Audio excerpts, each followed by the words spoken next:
Ayoko na nga mag-vlog eh. Gusto mo mag-vlog? Nandito ako. Ito pinakamahusay na ano dito. Driver operator. Ito Guest lang ako rito, guest. Guest lang ako dito.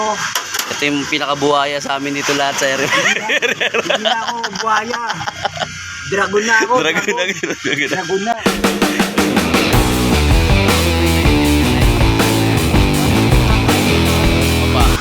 Matagal-tagal din tayo hindi nakapag-vlog.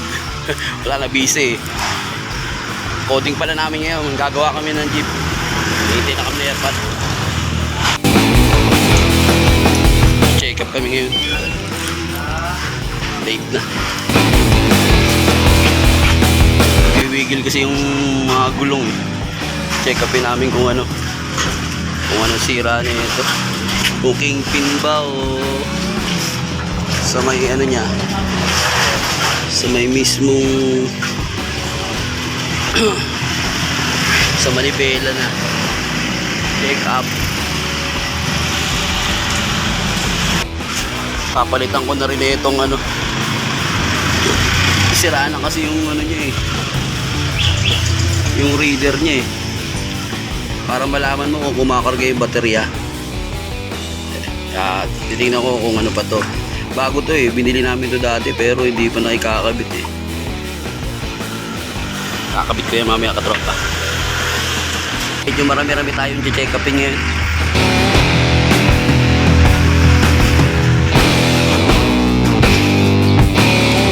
Medyo marami-rami ito yung chat.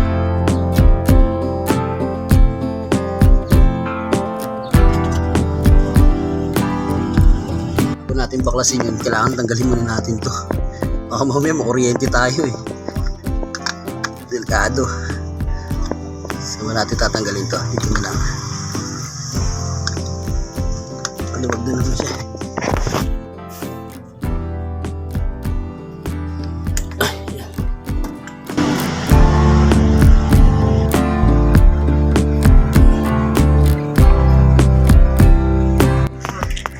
Bumili nga pala ako sa Osib kanina katropa, na short ako ng 3 pesos. Kaya mabibigay ko.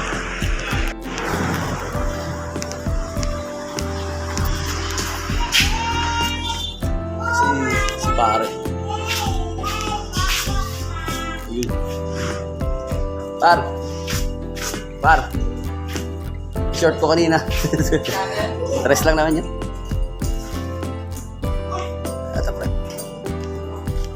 Okay na ba? Di ba? Okay, okay din. Dalo naman ako. Thank you ah.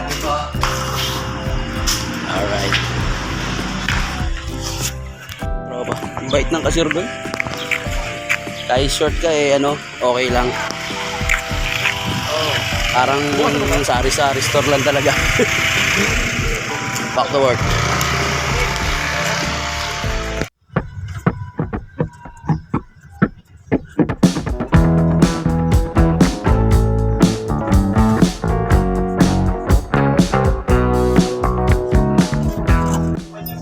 Testingin natin katropa kung okay yung kinabit natin. Parang may mali yata katropa kasi pag hini-heater ko, pabaliktad ng palo, dapat pa negative eh, pabawas pag ganun siya.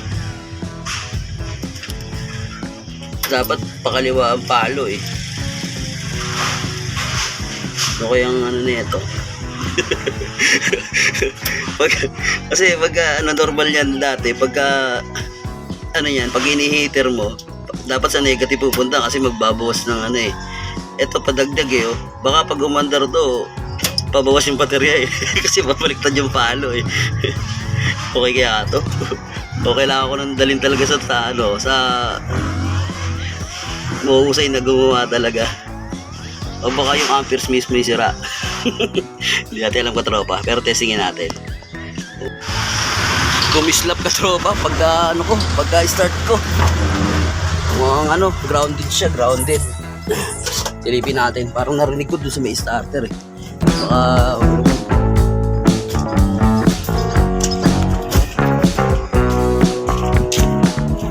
sa tingin ko dito yung ano eh.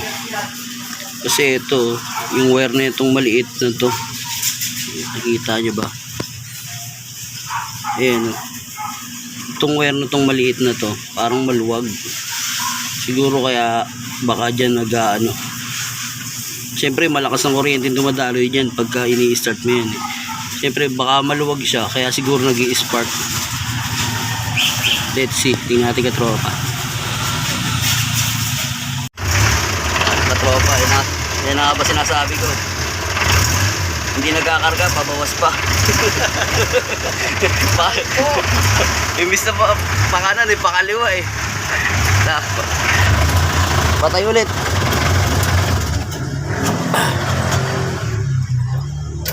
Pagpalitin natin ng wire. Second try katropa, papay-start natin. Sana okay na.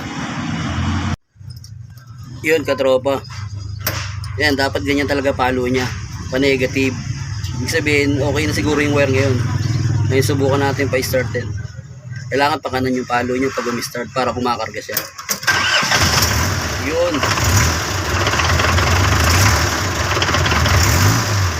Palo na katropa. Success. Mas success pala yan pagka nag-automatic siya ng sa zero. Kasi pagka matagal mo nang pinapanda tapos dyan pa rin yung palo niya sa 30, may problema yun, baka nag-overcharge na yun, baka sirain yung baterya naman natin. Yun. Lalagyan na rin natin ng mga tubig yung baterya. Ayun mga gagawin natin yung katropa. Maglalaglaban yung mga tools Ayan lang. Malapit na siya mag-zero katropa, malapit na mag-automatic. Mahalaga rin kasi yung katropa eh. Diyan mo rin malalaman kung kung yung belt mo ba nakakabit pa kasi nakakonekta yan sa alternator eh.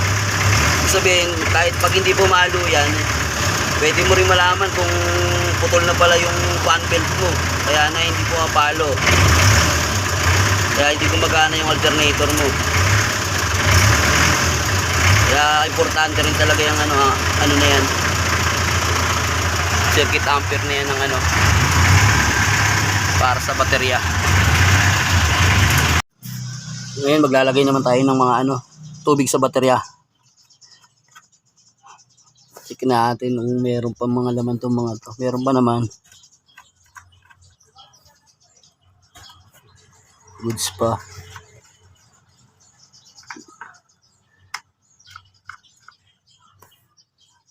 Meron pa.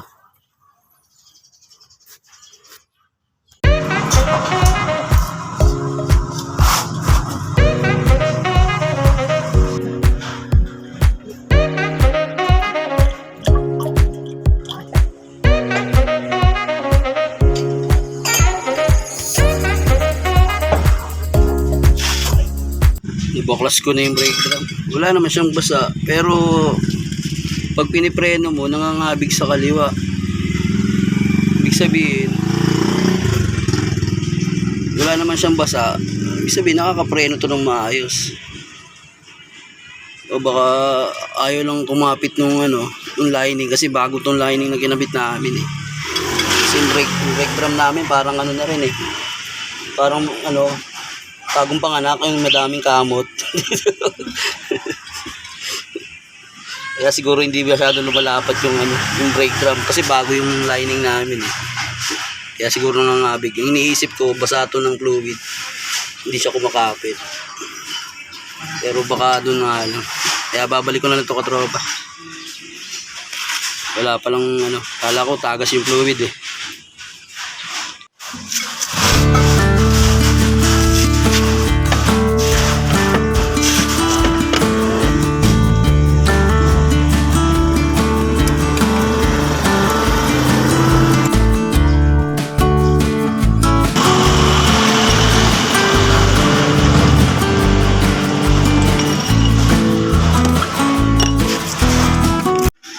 Si Kuya Bob naman yung gagawa ng sa tambucho.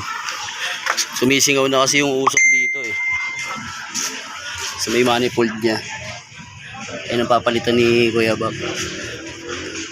Pag kami sigaw kasi dyan, parang tora-tora yung tunog ng jeep.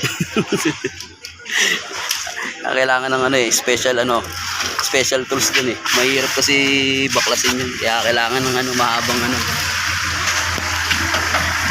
extension ng ano, sakit. Pagka ganyang gapangan sa ilalim, sige ba ba tumitira niyan? Nahirapan ako eh. Laki kasi ng tiyan ko eh. Sumasayad sa ano, sa ilalim ng jeep.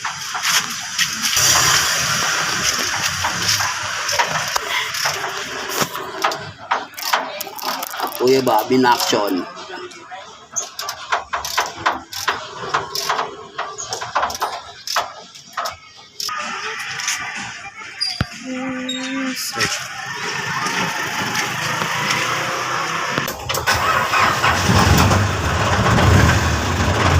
Wala na singaw?